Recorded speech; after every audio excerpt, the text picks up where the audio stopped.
How can strapping a camera to your wrist turn into a $2 billion global phenomenon? For 10 years, GoPro thrived without external investors, achieving profitability and completing one of the most successful IPOs of 2014. The founder was even compared to Steve Jobs. But in late 2015, cracks began to show. Mass layoffs, project closures, financial losses, and a transition from being named Entrepreneur of the Year to appearing on lists of the worst CEOs. What happened, and how did things fall apart? Meet Nick Woodman, the founder of GoPro. Not that Woodman, this one. After high school, Nick tried his hand at two startups. First, an online store selling items with a markup of no more than $2. He quickly lost interest in it. The second was a gaming platform where users could win real money. Living near Silicon Valley, he naturally sought investor backing. He secured nearly $4 million in funding. But the business still didn't take off. By April 2001, the company shut down and earned a place in the Silicon Valley Hall of Shame. "I failed, and I deserve to be on Fucked Company," says Woodman. This was a now-defunct site that mercilessly spotlighted early internet failures. Nick took it hard, but eventually regrouped and dove headfirst into his next big idea. GoPro was born in 2002. It all started with Nick's desire to capture high-quality photos while surfing. The problem? Photographers couldn't get close enough, and waterproof cameras were prohibitively expensive. Regular cameras? Not durable enough. So, Nick improvised, strapping a disposable Kodak camera to his wrist with a simple strap. And that's where GoPro's journey began. Nick spent 2 years attending trade shows to find the perfect base for his camera. He needed a ready-made product he could license and customize if needed. Eventually, he found it, a $3 film camera. And of course, the manufacturer was in China. They struck a deal for an initial production batch for $5,000. "I was so afraid GoPro would disappear like Funbug that I worked my ass off." Nick reminisces about being the company's sole employee, juggling roles like truck driver, salesman, designer, and customer support. This time, Nick avoided outside investors as much as possible.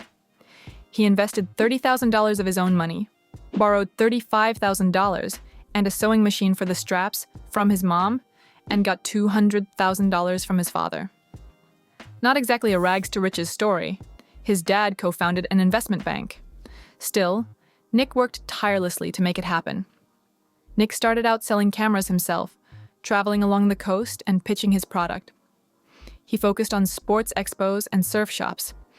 The idea resonated, and by 2004, his one-man company generated $150,000 in revenue. The first cameras sold for about $30 each. That same year, GoPro secured its first major order, 100 cameras from a Japanese company for a sports show. By the following year, revenue had jumped to $350,000. Nick even brought in a college friend to handle sales and the partnership with QVC. The strategy? Show the cameras in action to a wider audience. The first commercial camera launched in 2005, a 35mm film camera that could only take photos. A year later, GoPro released a digital camera capable of recording 10-second videos. By 2008, the cameras featured fisheye lenses and popularity skyrocketed. In 2011, they introduced a camera that could shoot in full HD. GoPro continued releasing new models regularly, with incremental upgrades like better sensors, processors, mounts, and shooting modes. By 2011, GoPro had gained serious momentum, catching the attention of investors. In May of that year, 5 venture firms invested $88 million. In 2012, a Taiwanese electronics company acquired an 8% stake for $200 million. By 2014, GoPro went public, aiming to raise $100 million to pay off debts. Instead, they raised $430 million, valuing the company at $3 billion. One reason for the IPO, GoPro wanted to pivot into a media company, monetizing user-generated content. Here's where it gets interesting. GoPro's marketing budget was minimal. From the start, the company relied on user-generated content to promote their brand. They focused on finding creators who could produce high-quality, engaging videos. Each viral video became free advertising, showcasing the product in action. The company encouraged this by supporting creators, building brand loyalty, and showing potential customers what they could achieve with a GoPro. GoPro also sponsored extreme athletes and major sporting events. Critics argued they were encouraging athletes to take greater risks for more thrilling footage. By 2016, GoPro employed around 160 sponsored athletes.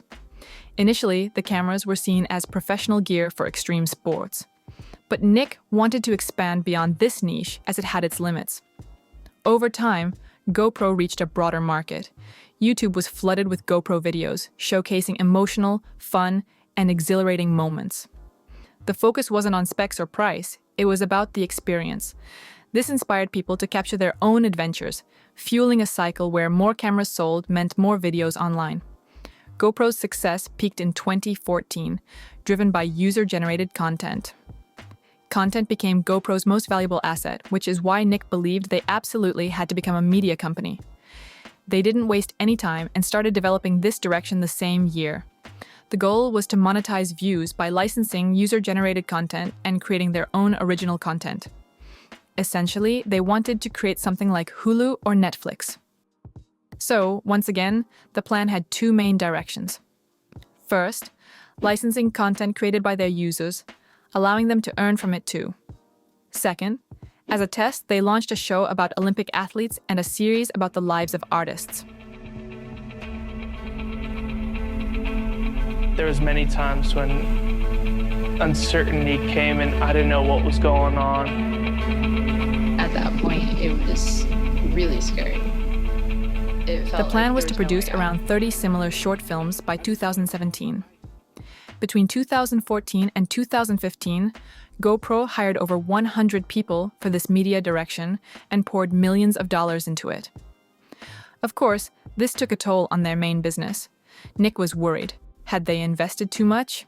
It became clear that more and more money was going out, and gosh, we'd better put that money into the core business. In the end, the effort didn't really pay off. They burned through money, wasted time, and eventually shut down the initiative. The company simply couldn't afford it. For comparison, Netflix and Amazon achieved results in similar areas by investing billions. On top of that, GoPro faced a lot of complaints on forums about editing and sharing videos, and that's a critical stage, especially for a company whose entire product revolves around content sharing. This particularly affected their most desirable and largest audience segment, casual users. As a result, people simply switched to other companies' products. GoPro was aware of this. In response, they acquired several startups to simplify video editing and stabilize camera software, but they never fully solved the problem. Then, in 2015, GoPro launched a new camera, a small waterproof cube with no screen and just one button. Initially, it was designed as an entry-level budget camera priced at $199. But the company loved the product so much they decided to bump the price up to $399. That turned out to be a mistake. The camera didn't live up to expectations. In September, they dropped the price by $100, and by December, another $100. Later, another new camera, this one waterproof without a case, had structural issues. Its body would bend under water pressure. Around the same time, GoPro decided to test a new direction. They launched the Karma drone. The development cost $96 million. Almost immediately after the launch, a video appeared on YouTube showing the drone suddenly losing control, crashing to the ground, and breaking. According to the video description, it was just flying when it suddenly fell. It seems they rushed development and didn't test it thoroughly. The company had to recall 2,500 drones and issue refunds. Eventually, they found the issue: a loose battery connection. They fixed it and brought the drone back to market. But the whole direction was shut down within 10 months because it earned far less than expected. Plus, the drone market at the time wasn't that big. Drones were mostly used for niche tasks like creating photos and videos, unlike how versatile the market is today. All these situations impacted the company's stock price.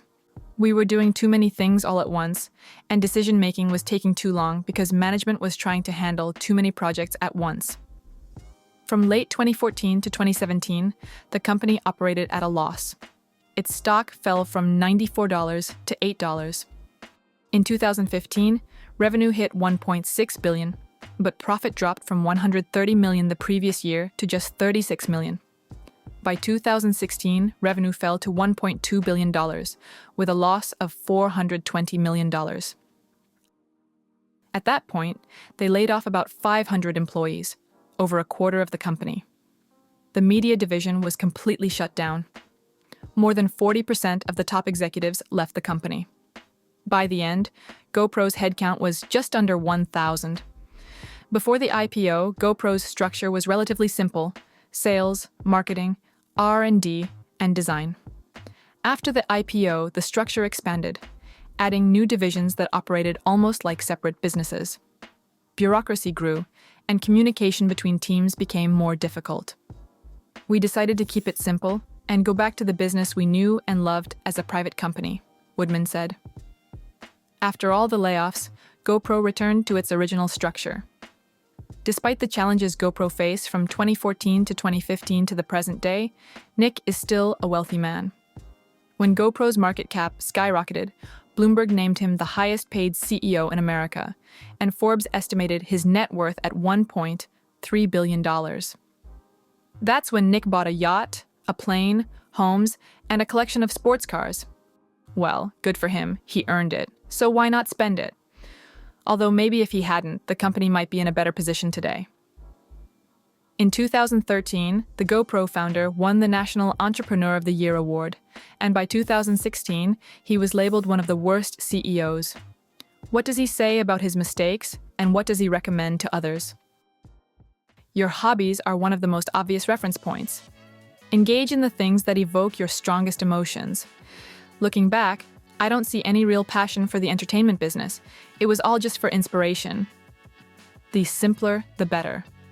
We structured ourselves as a larger business and learned from experience that such an organization starts slower. The simpler your structure, the less likely you are to play a game of spoiled phone. The series of mistakes in 2014 to 2015 happened because GoPro tried to scale too quickly. Just because you're good at something doesn't mean you'll be good at everything else. Alas, experience in one area is far from always useful in others. Nick focused on the future of his projects and actively sold that vision to investors and employees. Knowing your plans, people will underestimate your current accomplishments, and you will have to implement those plans at an accelerated pace. Many GoPro users also point out that there's no point in upgrading to a new camera since there's no significant difference between generations. Though, somehow, that doesn't seem to affect Apple's stock. At its core, GoPro is a one-product company. Over time, it fell victim to commoditization, a modern economic phenomenon. This process turns elite products into everyday commodities. A product or service loses its uniqueness and becomes simpler, while consumers shift to manufacturers offering lower prices. Competition shifts from unique features to cost. So, people think, sure, GoPro is cool, but I'd rather pay 4 times less for a regular action camera than $400 for a GoPro. Especially now, when cheaper alternatives are just a few clicks away. The market saturates, margins shrink, and profits drop. All these mistakes contributed to where the company is today. As of now, it's a company with $1 billion in revenue for 2023 and a market cap of $400 million. GoPro subscription remains a powerful financial engine for GoPro, representing the fastest growing, highest margin, and most profitable product we offer, said Brian McGee, GoPro's Chief Financial Officer and Chief Operating Officer. They're still selling a few cameras, accessories, and a subscription service. In the first quarter of 2024, they exceeded their plan by 7%, bringing in $155 million. We believe our investments in brand development, retail presence, and broader product lines will restore growth and profitability over the long term. Patience is required, but our progress and product development plan give us confidence. To me, GoPro is a great example of how content can build a loyal and devoted community around what's essentially just a product. I think GoPro did a way more interesting job with their marketing and promotion compared to them.